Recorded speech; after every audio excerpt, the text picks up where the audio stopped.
estávamos ensaiando um filme do RPM, dirigido pelo Sérgio Rezende, com produção do Barretão, ensaiando com Raul Cortez, com Fernandinha Torres. Então a gente estava enlouquecido e a gente não chegou num acordo sobre se deveríamos fazer canções para o filme ou canções do RPM que seriam colocadas no filme, e a gente deu uma certa pirada. Mas eu lembro que em 87 houve uma exposição, teve isso. E aí tinha essa história do filme.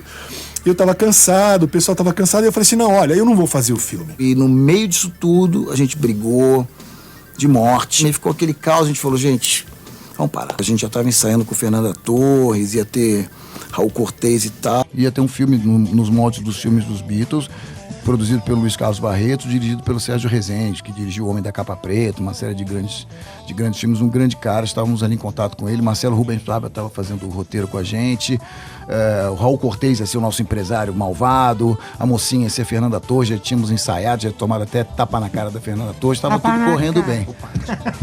No meio desse negócio todo, nós tínhamos uma gravadora que era uma fonte de problemas e prejuízo, e os egos e a loucura toda, e nós tivemos um breakdown, nós paramos no meio de tudo. Então, quando a gente parou, foi o prejuízo da gravadora, o prejuízo do filme, contrato com a gravadora, que um disco que a gente não tinha condição de terminar, e foi uma coisa terrível. E aí lascou tudo. Lascou tudo. Um filme do RPM, com a participação do grande Marcelo Paiva e da atriz Fernanda Torres. Mas apesar desse cast estelar, vamos dizer assim, o enredo não estava me agradando muito. Eu achei que a gente tinha que fazer uma coisa um pouco mais densa.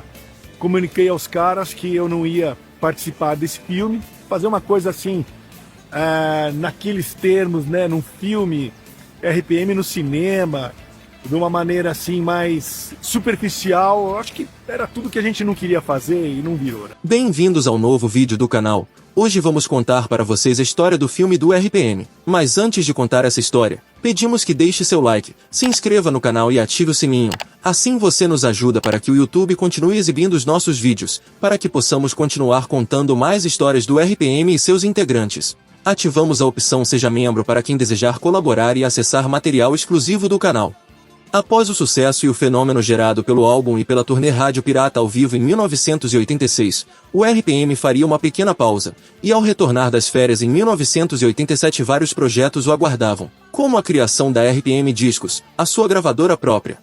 Nos propusemos a muitos projetos ao mesmo tempo. No momento em que houve a primeira ruptura, nós tínhamos um selo, já tínhamos lançado um disco do Cabine C, do Ciro Pessoa, estávamos preparando um segundo disco. O projeto era com Elza Soares, com produção do Branco Melo, e era uma loucura administrar esse negócio. Chamados dos Beatles brasileiros, em 1987 o grupo e a gravadora queriam continuar capitalizando todo o sucesso que a banda havia gerado no ano anterior, e um dos projetos que a banda começou a trabalhar foi no seu próprio filme. Essa história é contada no livro Revelações por Minuto, que fala a história da banda.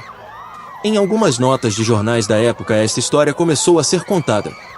Em Ritmo de Aventura, o filme musical do RPM. O filme é uma aventura romântica sobre um grupo de jovens músicos. O projeto ainda está em fase de definição de roteiro e o resto, tipo elenco e direção, não se definiu por enquanto. A ideia é lançar a fita nas férias escolares junto com um novo disco da banda, numa agressiva estratégia de marketing. Para o filme foram cogitados 2 nomes, É Melhor Viver e Hoje é Dia de Rock. O segundo título era o preferido, mas era o nome de uma peça teatral, e caso o projeto fosse em frente, poderiam ter problemas com isso. O título provisório então foi É Melhor Viver. O roteiro era assinado por Sérgio Rezende, Marcelo Rubens Paiva e Paulo Ricardo. Na história o quarteto seria a estrela principal do filme, que teria romance e aventuras policiais. A direção seria inicialmente de Bruno Barreto, mas depois passou para Sérgio Rezende. O elenco contava com grandes estrelas da televisão como Raul Cortez e Fernanda Torres. Raul Cortez seria o empresário que cuidaria dos interesses da banda e usaria os shows para cobrir um Caixa 2, tráfico de drogas, entre outras falcatruas. No livro Luiz Schiavon falou que, nós recomendamos o Raul Cortez para o papel de empresário, mas existia também a possibilidade de ser o Lima Duarte. Fernanda Torres, na época, era uma promissora atriz que já mostrava seu talento, seria uma produtora que estaria sempre com a banda e acabaria por ter um romance com Paulo Ricardo. Os integrantes do RPM chegaram a fazer vários ensaios e tomadas de cena com Fernanda Torres, no Rio de Janeiro, mas o filme foi concebido no meio de uma grande discórdia na banda. Como falou o próprio Fernando Delucchi, ele não gostou do projeto desde o início e foi o primeiro problema gerado em torno desse projeto.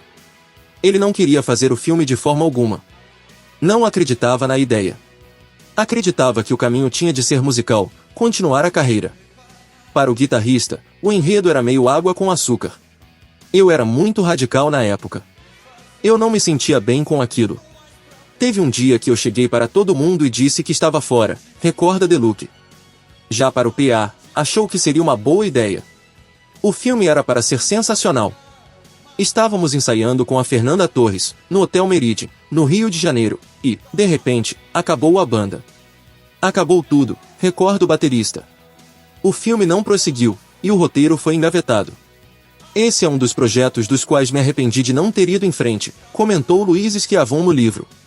Outra história desse projeto foi a participação da revista Bis, foi consultada se gostaria de fazer inserções publicitárias no filme do RPM. Seria uma oportunidade única, um filme estrelado pela maior banda de rock do momento e tendo a maior revista de música do país fazendo merchandising. Em 1987, o editor-chefe era Alex Antunes, que, ao ser consultado sobre a possibilidade, propôs o seguinte: em algum trecho do filme, a banda folhearia a revista e diria: olha esses caras falando mal da gente de novo. Pode parecer que não, mas Alex fez essa sugestão a sério. Achei que seria muito mais legal e chamativo até para o espírito independente que a revista tinha do que alguma identificação positiva. Com ou sem filme, o RPM continuava gravando novas composições. Após as gravações com Milton Nascimento, o RPM entrou em estúdio para compor novas músicas, fossem para o filme, fossem para o novo disco. Mas não sabiam exatamente o que estavam fazendo, se era um disco com faixas para a trilha sonora do filme ou se era um disco do RPM. Mesmo com as perspectivas de rodar um filme e lançar um disco em inglês, que sempre foi um sonho declarado da banda, o RPM não se aguentava mais. Os integrantes não conseguiam se entender, e a relação estava completamente desgastada. Com todos os problemas de projetos inacabados, insatisfação musical, relacionamento desgastado, a exposição desenfreada de Paulo Ricardo, além do consumo de drogas e álcool, a banda não encontrou outra saída. O envolvimento com as drogas, bebidas e o sucesso aceleraram a ruptura da banda.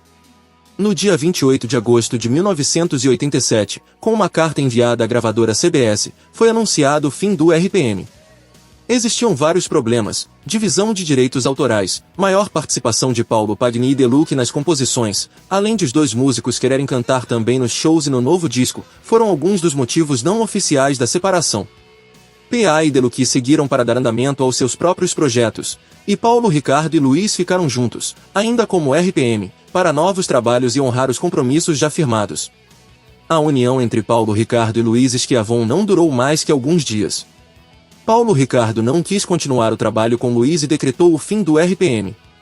Achávamos que conseguiríamos fazer outro RPM, afirma Paulo Ricardo.